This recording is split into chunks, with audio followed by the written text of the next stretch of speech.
So if you want to generate a random number in Excel, it's pretty easy. You just have to type in the cell you want it. In this case, it's cell C3, the equal sign, and I'm gonna type rand, which is an abbreviation for random. So I'm gonna open up the parentheses and then I'm gonna close it immediately.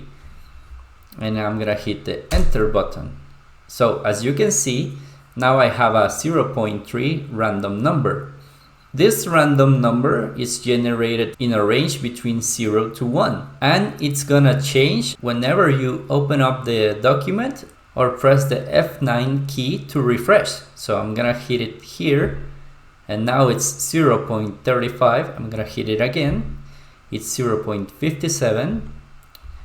And so it goes. As many times as you want it, you're gonna generate a random number between 0 and 1. But what happens if you want a different number? Well, it's pretty easy. You just go back to the formula. And since it's a decimal number, you can multiply it by 10. So this is gonna give you a random number in the range from 0 to 10. So as you can see, now the number goes from 0 up to 10. So that's how you generate a random number. In a different video, I'm gonna show you how to get a random number in a certain range, and I'm gonna show you how to make a random list of numbers.